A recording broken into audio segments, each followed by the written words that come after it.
Hey everybody, I'm Jack. I'm Jake. This is Live at 5 here at Island Music Company. Running a little behind today, but that's all right. We're going to go ahead and get it done because that's what we do. Oh, yeah. Hey, look, there's guitars. Where do those come from? Anyways, so I'm trying to think. Anything interesting?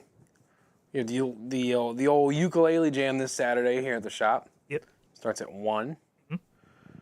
Usually goes to about 3-ish. Or whenever they... 3 or 4. I was gonna say whenever they decide they're Yeah, done. between 3 and 4. I don't think there's anything else coming up. I think really that's the only thing really floating around here right now. I can't think of anything at the moment. No, that's it. Cool. All right, let's talk guitars. There's nothing else to catch up anyone else on. All right. Some of these are just interesting pieces. A couple of them are newer. We talked about this one before, but it was such a popular item that the fact that we have one of each color back in stock, I wanted to just highlight it on here in case someone that watches was waiting for these to come back around. Yeah. This is the Yamaha TAG3 Trans Acoustic. I don't know what the G3 stands for. Generation 3. It's typically what that would mean. But this is the one that has the built-in looper and the built-in Bluetooth streaming and all those fun features built into the guitar. Yeah. It's really fantastic, actually, because even if you take all those features away, it's still just a great guitar. It sounds really good. It's built really well, and it's the TAG3C. Sorry, I forgot the C in the model name. But it comes with a really nice, well-padded Yamaha bag. Comes with a charger, because obviously with all the components and functions that it has, you have to charge it. So the active electronics are functional. The looper is a pretty good quality, and it's nice too because it has a little bit of I don't know what the name for the technology is, so not to scare anybody, we're going to call it a little bit of I'm going to call it self-awareness.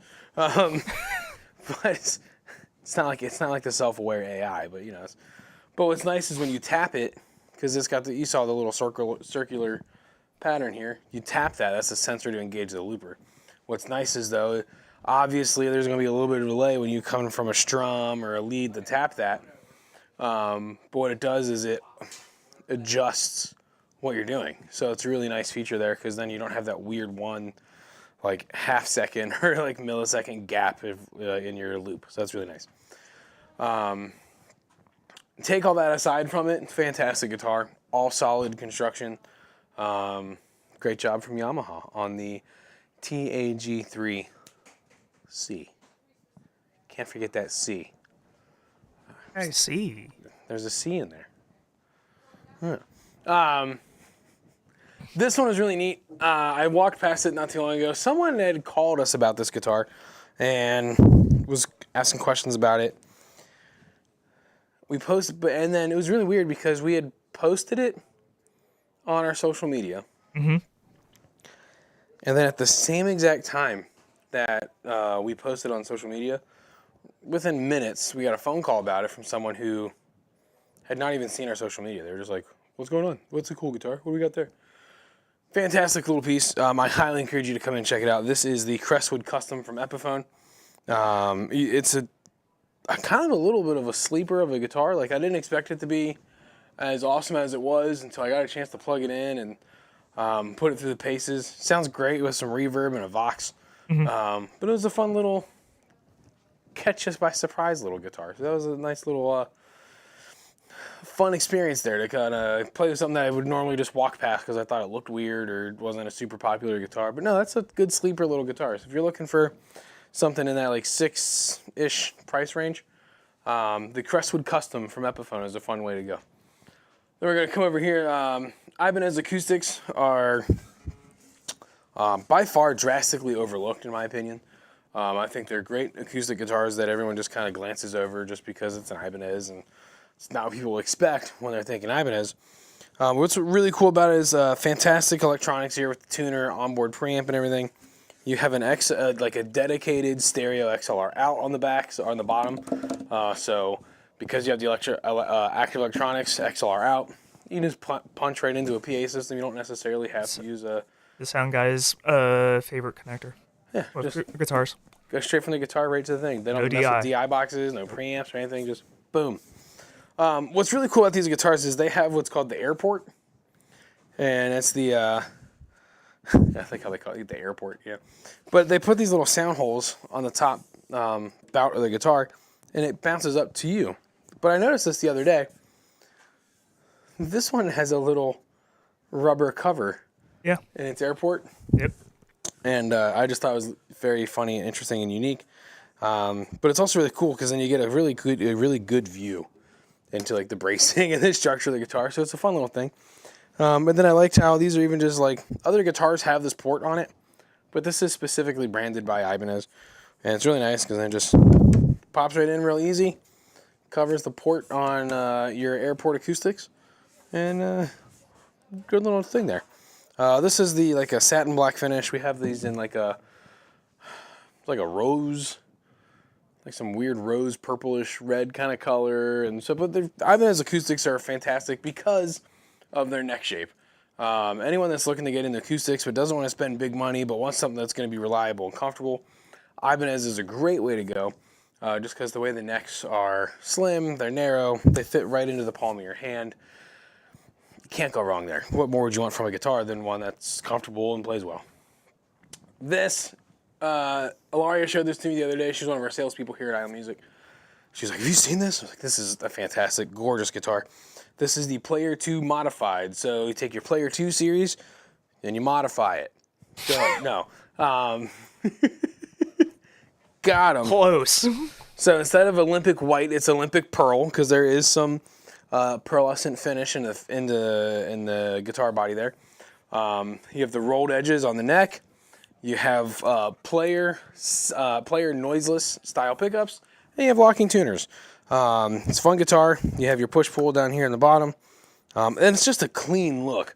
I think one of the cleanest looks of guitars you're going to find from Fender is the Olympic white tortoiseshell pickguard maple fingerboard. I've just always thought that is such a clean look from Fender.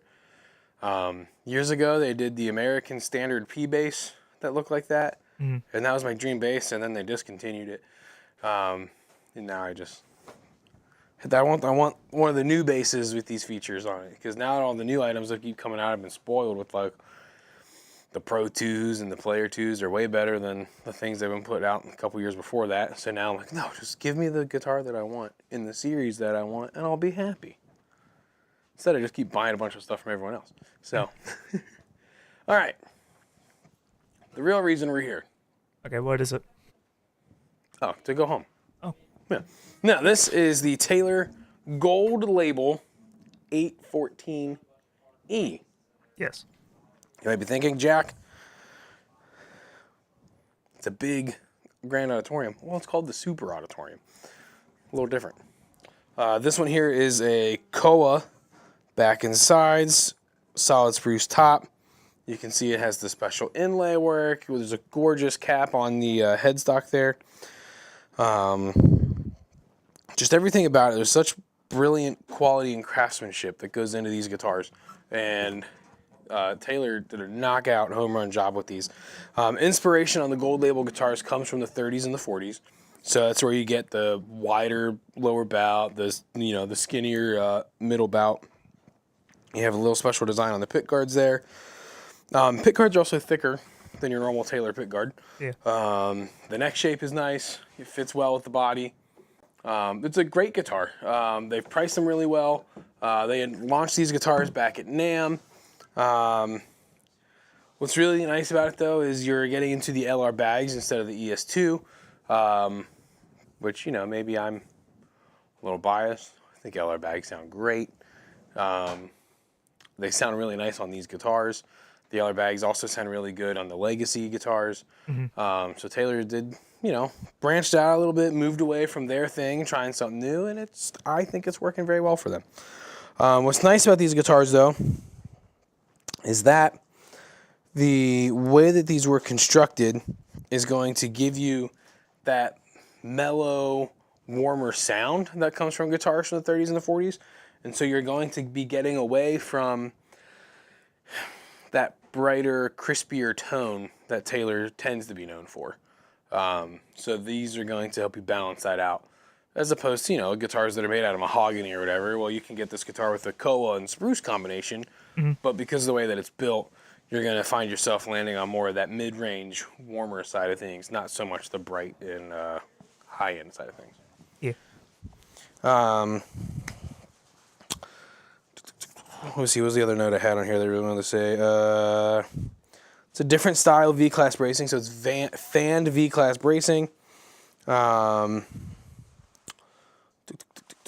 What was the other thing? I think that was really the big things there. Just the special super auditorium shape, only available in the Gold Label series. Yeah, fantastic guitars. This was our first of the Gold Labels that we got in stock, so I think we have the others all in order. But basically, you have the Koa, you have another version that's Honduran Rosewood, and then some of them have a burst finish, and that's really there. So come on in and check out the Taylor Gold Label series. A modern take on a classic time for guitars. Yeah. So did a great job with it. It's gorgeous. I mean, as soon as we opened the guitar, I was like, oh, this is fantastic. They crushed it. There's really good figuring on the spruce top. Even on the back, it's really nice. Really nice upgraded on the... It says Taylor on the back, but I'm pretty sure those are like the nice upgraded Godo tuners. Yeah, the 510s by Godo. With the special Taylor imaging and badge on the back of them there. But yeah, very cool. Short episode today, just because we're running out of time to get things set up. Just running around like crazy here. Very busy. It's a busy time. We stay busy here. It's a good thing. We'll run down through the lineup of everything real quick, and then we'll head on out of here. We have the TAG3C from Yamaha. This is the transacoustic guitar with the looper built into it. We have the Crestwood Custom from Epiphone. Unique, not something you see every day in every of your, whether you're browsing online or in your larger box guitar stores, you might not see something like this. Just an example of some of the many things we have laying around here at Island Music Company. Fun guitar, great to mess around with if you want to just plug it in and go. Over here we have the Player 2 modified Telecaster in the Olympic Pearl with the noiseless pickups and locking tuners and the rolled edges on the fretboard. And then we have the Ibanez, the AE140 with the airport with the sound hole cover there. Great guitar if you're looking to just start playing a little bit more and you want to get a good quality guitar without spending a ton of money. And then the Taylor 814E from the Gold Label collection. Figured koa body, solid spruce top. Super auditorium shape. Is the longer neck tenon joint. Fanned V-class bracing. Fantastic guitar. Godo tuners. The Gold Label series from Taylor. Now officially here at Island Music Company. So thanks everybody for hanging out, watching. Come on in and check out these guitars. And we'll see you next week here on Live at 5. I'm Jack. I'm Jake. See ya.